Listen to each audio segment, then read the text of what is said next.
guys come on over. Oh. Put you right in behind. I don't have the joke, so. Got y'all? Good? Good?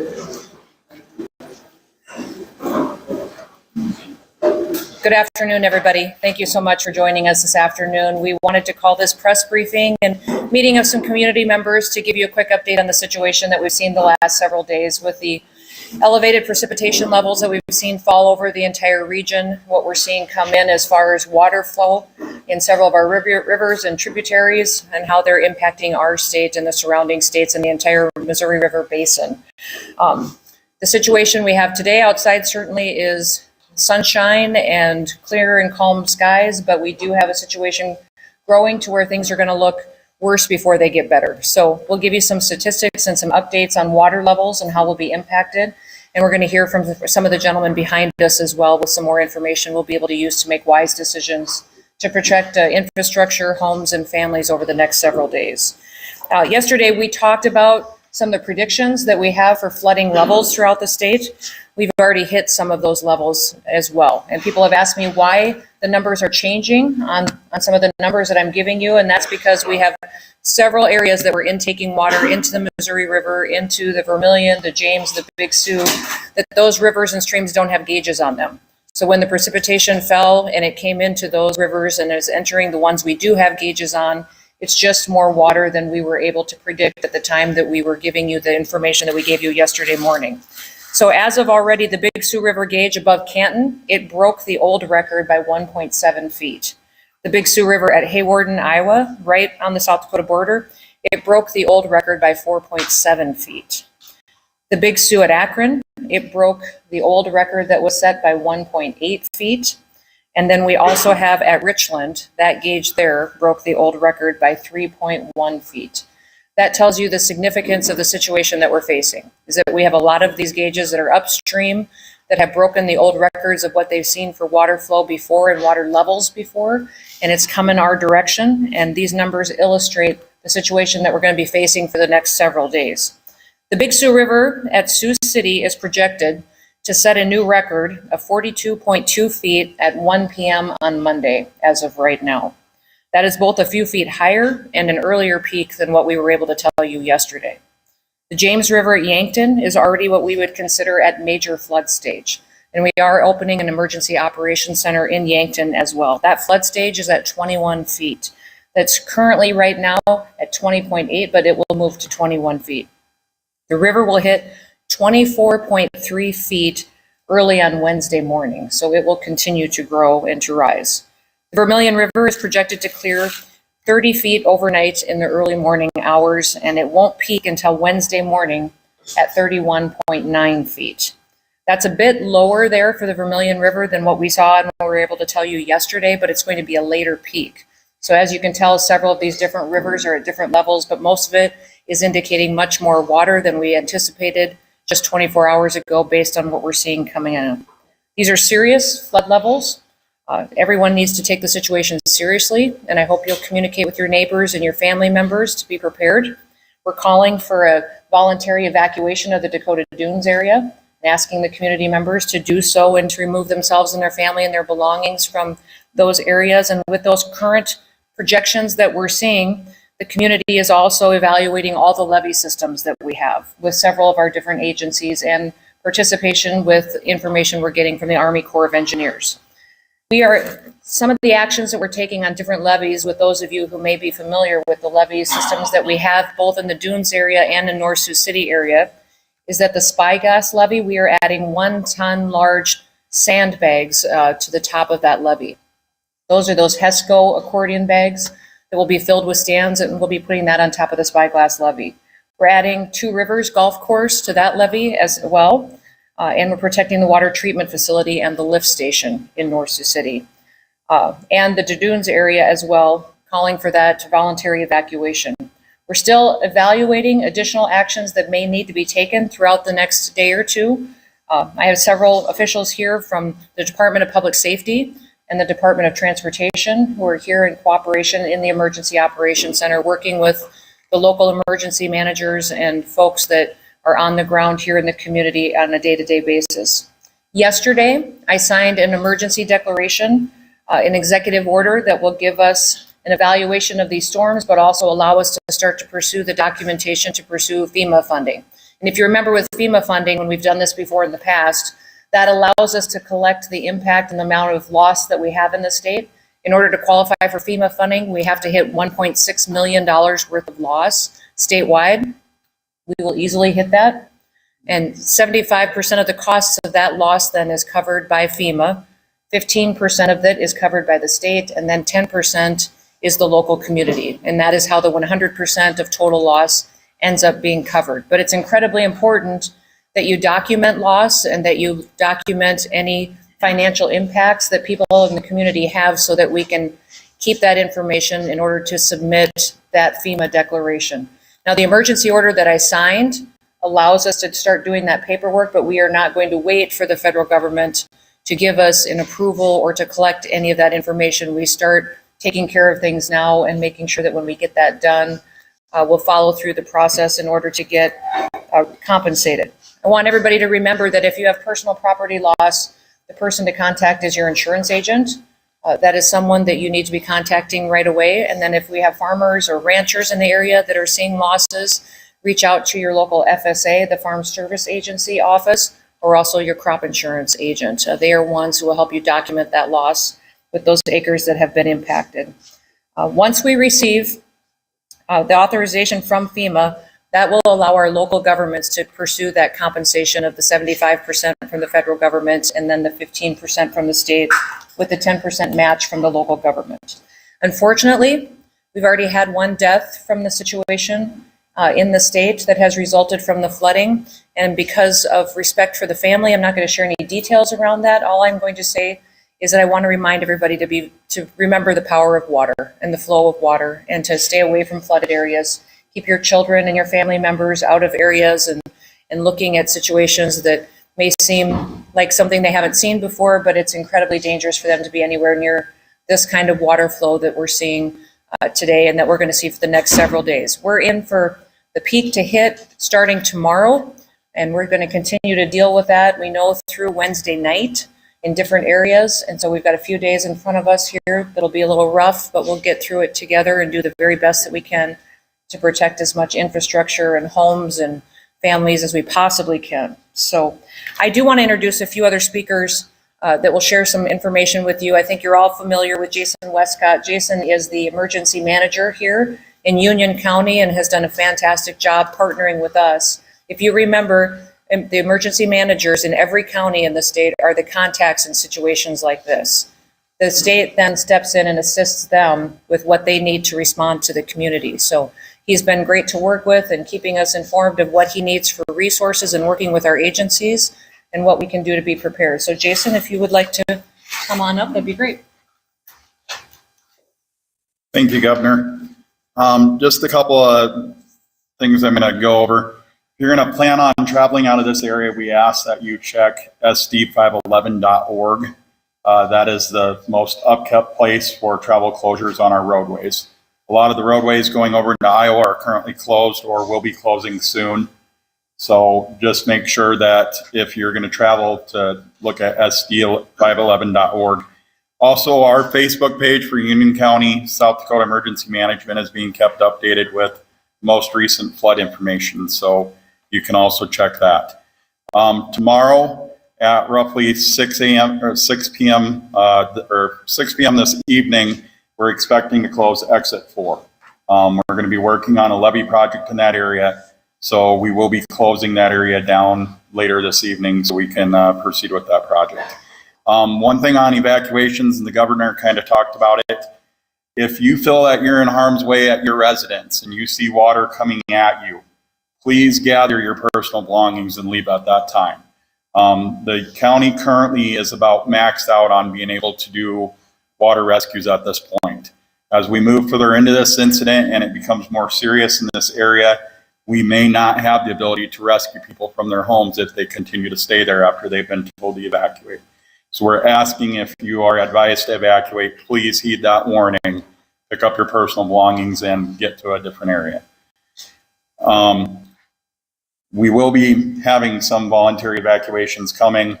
And so, like I said, just kind of heed those warnings. If you're being told, please move out of the area. And that's all I got. Thank you, Jason. Jason made an excellent point about road closures. The main place to go to get information on what's recently closed or been opened is sd511.org. So please share that with people if you can. We do plan to close the interstate later on tonight to build a levee system across it, to do that to protect infrastructure. So we'll be making that announcement and working towards getting that constructed so that we can control as much of the flow of water as we possibly can. That'll join up and protect some of the other levees that we see and make sure that we're diverting traffic around that levee as it's built across the interstate. The Department of Transportation will be working on how that will be built, and then we have private contractors in this area that are experts that are helping us with the levees and the buildup of those as well, because you all have been through this before, unfortunately, and have seen flooding and know and understand the real impact of it, and we'll do all we can to protect and contain the water as it moves through the system.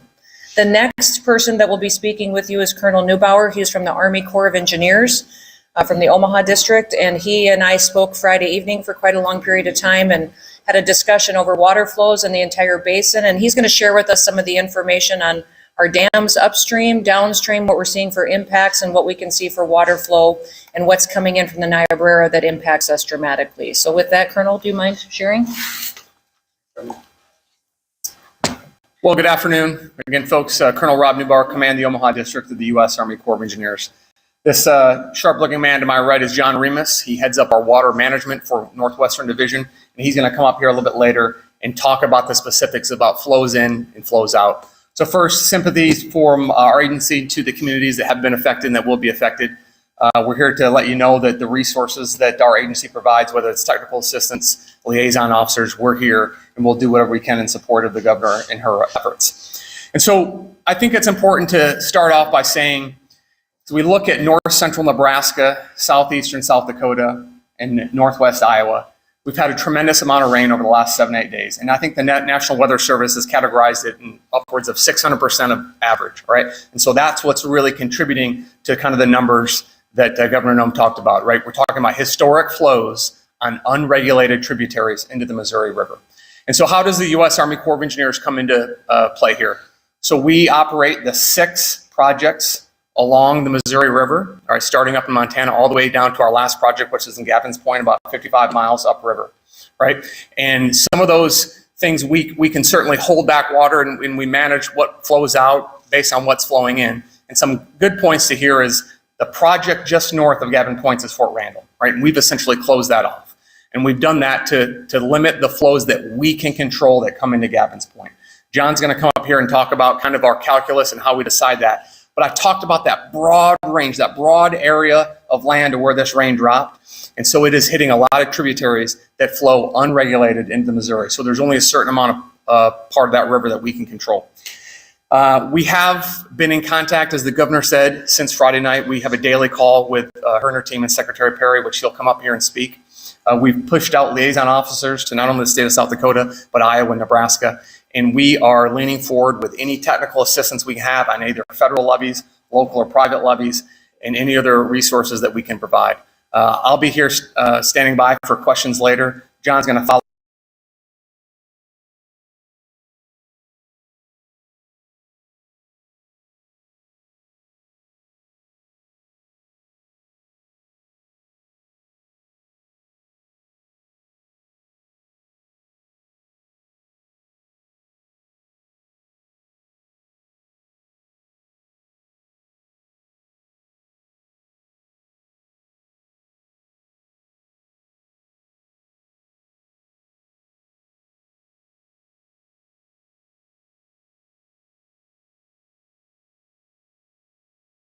Me. And then lastly, to my left, members of our team, Miss Kim Thomas. She's our Chief of Operations.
operations. That means she oversees those 6 projects I talked about up and down the Missouri. And lastly, the best looking individuals to my left is Moose Welch. He is the operations project manager at Gavin's Point. So if you have something specific there, he'll be able to answer. John?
Thank you, Colonel.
As Colonel Newbar mentioned, we did shut down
And families. as Colonel Newbar mentioned, we did shut down Fort Randall, which is upstream. We did that beginning Friday. It's not completely shut down. We still do have a little bit of power peaking coming out of there, but it's essentially shut down. The rainstorms that put